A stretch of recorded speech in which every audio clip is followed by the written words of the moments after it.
going to welcome Charles Wookey, who is the CEO of one of the founding members of Blueprint for Business, an independent charity that acts as a catalyst to help businesses be inspired and guided by a purpose that serves society. Charles's working background spans business, government, and economic think tank, and latterly, policy for a major faith institution. A qualified chartered accountant, Charles holds a degree in physics and philosophy and a postgraduate diploma in theology from Oxford. He has worked as a senior research officer at the Institute for Fiscal Studies and as a clerk to the Trade and Industry Select Committee at the House of Commons. He went on to become Assistant General Secretary of the Catholic Bishops' Conference, where he was principal advisor to the bishops on domestic public policy issues. He also worked closely with Cardinal Hume for some years. Charles is married with 4 children and he lives in Brighton. So we welcome you to our study day, Charles. Suzanne, thank you very much for having me, and I really enjoyed what Anna had to say. I'm going to approach this slightly differently just to manage your expectations of this. I just want to get rid of this picture because I'm looking at myself speaking, which is really weird. And what I'm going to do is reflect a bit on the work that I've been doing with this charity, and how it relates to the church as well. It's not directly fun, and we can talk about this maybe in the plenary and in a discussion. I'm not going to use the word ethics very much, but that's not because I don't think ethics matters. It's partly for the reasons that Anna said, that in our work we found the word ethics gets in the way rather than helps, which I think is an interesting facet of the current situation in itself. So I have got a text, so what I'm going to do is to skip through that. And then we'll see where we go, if that's all right. So, so in the summer of 1995, 8 senior business leaders spent a weekend at the Benedictine Monastery of Worth Abbey in Sussex. They were invited to explore with a group of monks what a business and a monastery have in common. And they came intrigued by the thought that the rule of St. Benedict had been continuously guiding monastic life for 1400 years. And the provocation to them was, well, maybe there was something to learn here that might help their businesses to be sustainable in the long term. And the pre-read was the rule. And there was a CEO of a hotel group, and he'd read the chapter about the rule about hospitality, the importance of treating any guest to the monastery as if they were Christ.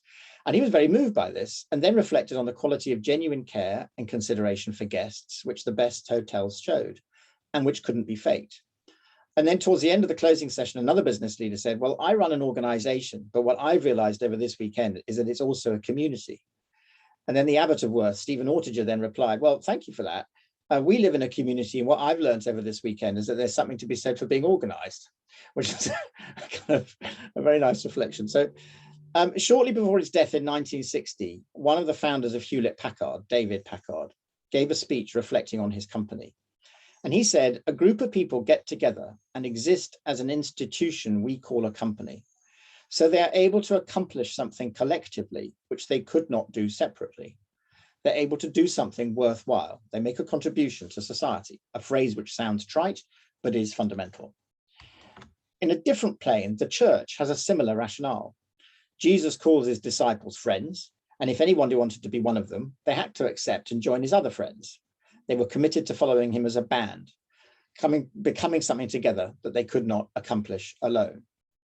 Now, how the purpose of any shared endeavor is characterized and how people are thought about shapes what happens. In recent decades, we've seen the consequences in business when narrow and reductive ideas about purpose and people take hold. And what I'm going to do is explore how the charity that we set up after the great financial crisis is helping to challenge these dominant ideas and support businesses to inhabit a more creative and generative sense of their role as social organizations. And I'll then look to see, well, what parallels are there that there may be for the world of the institutional church, in which I spent 27 years, which is currently suffering its own distinctive travails, and where an exchange of insights may yield some useful pointers. So Blueprint for Better Business was established as a charity in 2014, but its origins in fact go back to a seminar of city leaders at Schroders Bank in 2009, reflecting on what had gone wrong.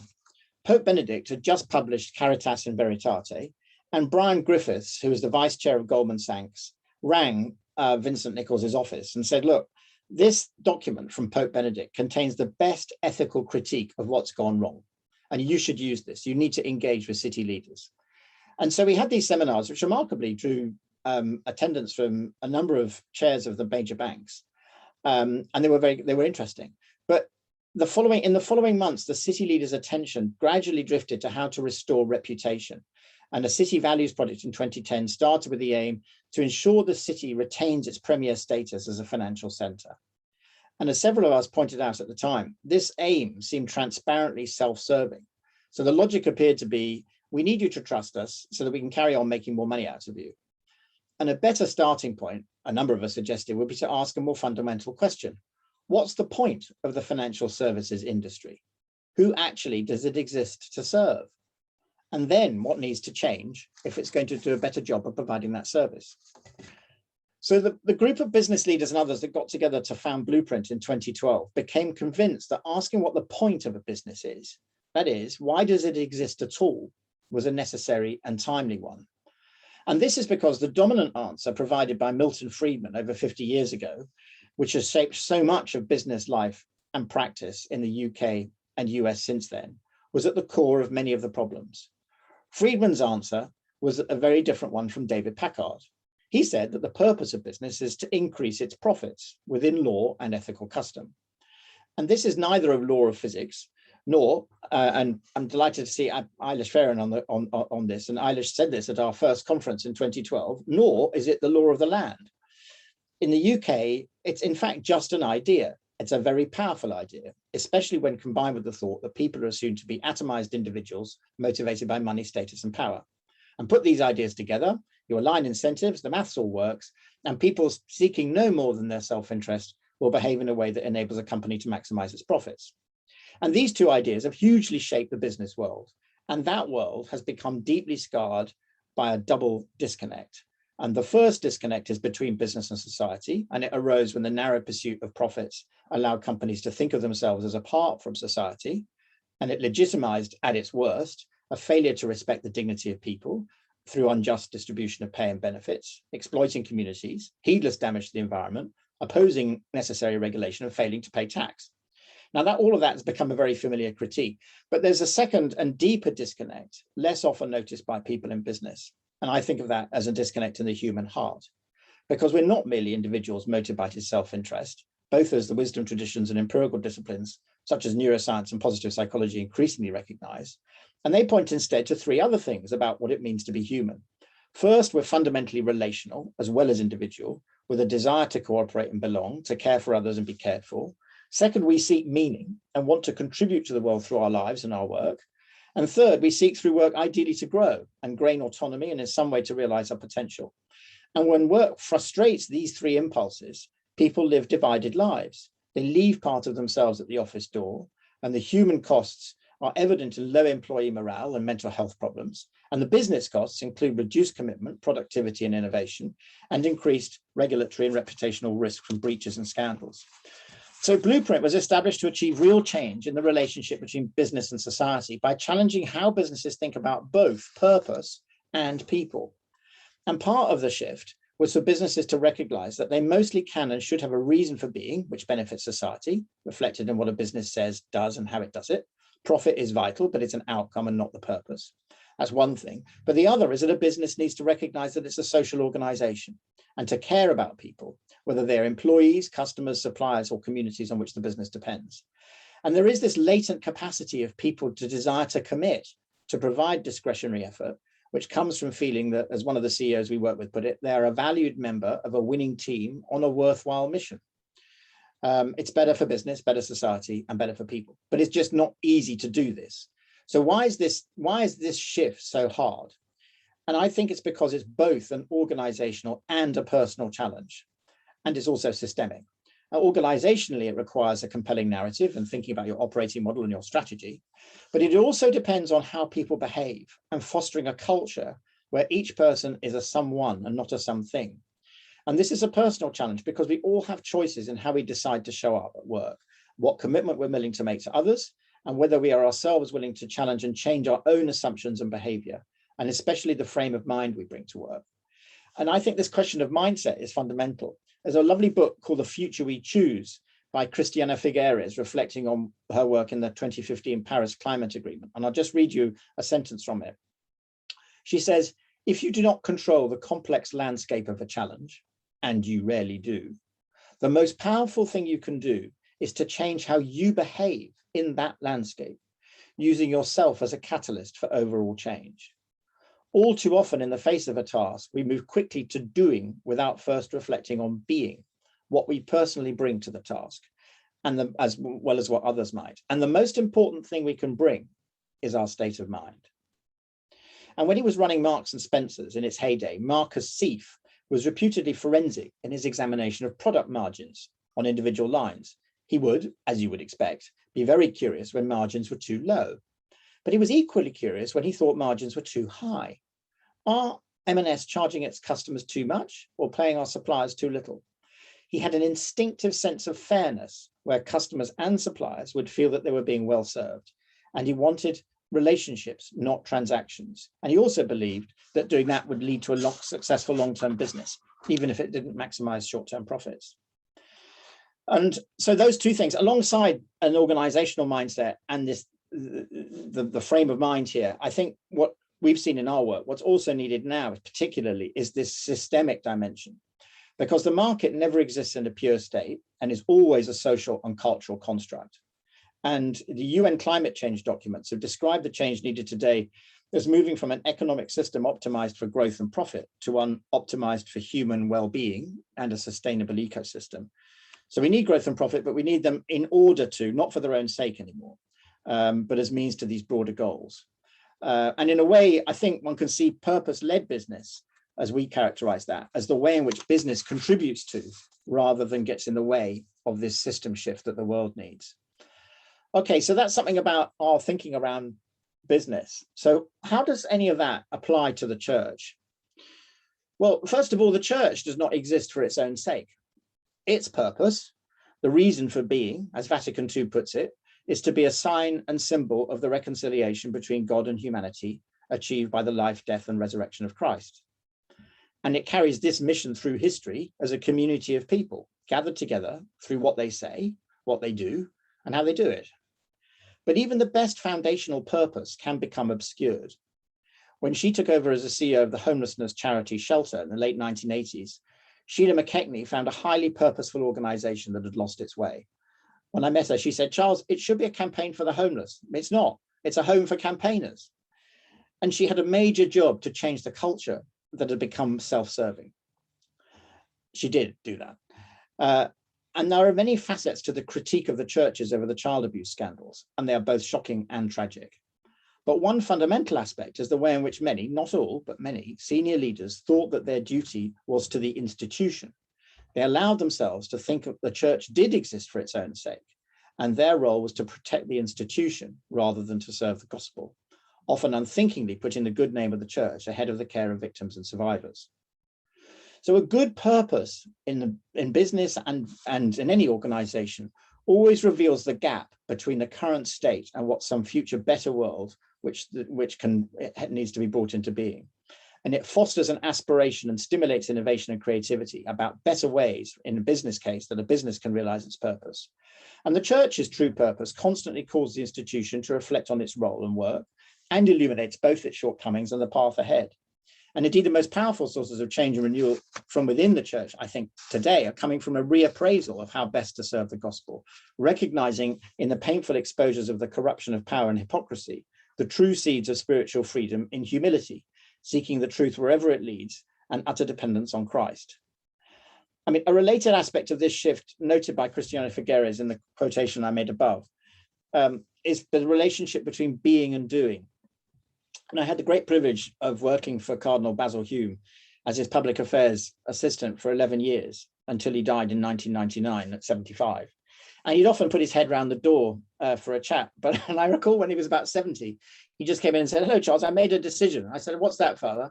He said, "I'm going to be more and do less. Goodbye," and wandered off. And by that, he meant he was going to give far fewer lectures, do more parish visits, and just spend less time rushing about. And I mean, Anna pointed out one of the kind of failure or risks of pathologies of barriers to ethical leadership is busyness and lack of time. And I think this is a real issue, actually. And he was rare. And it seems, I think the risk for both business and church leaders is to be action addicted. And Charles Handy, the wonderful organizational guru, once spent a day with the Catholic bishops when I was working for them on their study week. And one image he uses is of a donut. So any job has a core element in the middle, which circumscribes the things you must do, and you'll be sacked if you don't do those things. And around that, there's a sort of penumbra, an outer ring, where there is discretion, things you can do, but you don't have to do. And working within the outer ring is often the source of energy, renewal, and creativity for any of us in our roles. And he reflected, Charles Handy, afterwards, to having talked to the bishop, he said, "Charles, the trouble with the bishops is their lives are almost all core." By that, he meant that the burden, activities, and obligations on them was so great that they had little time and energy to spend on the penumbra. And the culture of the institutional church, I think, exacerbates this tendency by placing too many burdens on the best people. And it's not surprising that burnout, depression, and stress are common in church leaders. And I recall reading about a US CEO who said that there were 3 key parts to the job: define reality, say thank you, and get out of the way. And he defined reality, create the narrative about the purpose and strategy in a way that's compelling and inspiring, so people understand the worthwhile endeavor. Say thank you, spends lots of time finding the good things people are happening and thank those individuals responsible. And this particular CEO I got in mind, called Douglas Conant, had sent 30,000 handwritten thank you cards during his tenure, 30,000. And get out of the way. Appoint good people and then don't micromanage. And I think one of the fascinating changes that's been taking place in the business world as a result of COVID is in the internal culture of large organizations that have had to adapt to remote working, because that does not lend itself to command and control. And the backstory of people's lives is visible through the Zoom window. And suddenly the quality of human relationships has become much more important. People have had to get on with it, and often they've done so. Less oversight has led to more innovation and creativity, less core, more penumbra. Now, in some ways, though, I think the church as an institution can have the opposite problem, not releasing people from too much control, but being able to create any sense of a shared endeavor. When I started at the Catholic Bishops' Conference in 2001, they asked me to create an HR function. I knew nothing about HR, and to reorganize the team. The overt contract was a bunch of lay people committed to the church, working together, who did not mind about being poorly paid because they believed in the mission. The hidden psychological contract was very different.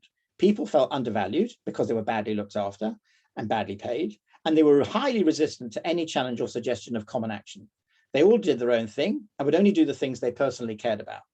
And it took time, lots of listening, significantly increased pay, and actually from number of staff changes to create a more professional culture with a genuinely shared sense of collective purpose.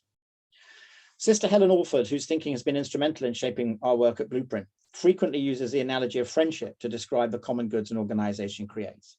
And it's a simple but profound insight for people soaked in the culture of individualism, which has done so much to distort and narrow our sense of what is possible. When people become friends, they create something together, the friendship, which is a shared good and only exists because of the commitments that both have made. You can't cut it up and share it out. And in the business world today, there's much of the value is intangible. It lies in the people who work together, and there is an increasing recognition that the value for society is much more important than just returns to investors. And the language of stakeholders gestures towards this, but it is a bit inadequate because it still looks like competing interests. So what we need, I think, is a richer language to describe the social friendships that business create and draw attention to the human reality that they can form or deform people by the quality of relationships they create. Now, when we started Blueprint, a number of theologians pointed out to us the importance of moving from doing things to and for people to doing things with and alongside people, inviting people into a process of creating shared goods through relationships based on respect for the dignity of people. And one implication is the importance of dialogue and the need for accountability. And more businesses are now recognizing the vital importance of bringing diverse voices and perspectives and creating the conditions for genuine openness to being changed and influenced. And true dialogue leads to new insights and better outcomes. And it is essential in navigating the complex systems that we're in, where there are no linear processes, and the future is by definition uncertain and emergent. And I think this is a challenge both for businesses and the church. If businesses exist to serve society and not just make money, how do they know what society wants? If the church is, in some sense, does not exist for its own sake, but for the sake of humanity, how should the church listen and hold itself accountable, not only in a hierarchical sense, but also to the communities it exists to serve? So I think, the church as an institution obviously exists to point to Christ, in whom Christians believe we find the best answer to the question, what does it mean to be human? And I love those lines from Jeremy Hopkins, who talks about Christ plays in 10,000 places, lovely in limbs and lovely in eyes not his, to the Father in the features of men's faces. Despite the lack of inclusive language, the insight is beautiful. And I do think that maybe there are some stirrings in the business world that have something to say to the church, as she's prompted to think in a different way about her own purpose and people. And I think a renewed and thoughtful dialogue about creating the conditions for human fulfillment would be enriching for both. So I'll stop there. I'm sorry to have spoken too quickly, probably. I have got a text there if anybody wants it. But thank you for listening. I hope that was helpful.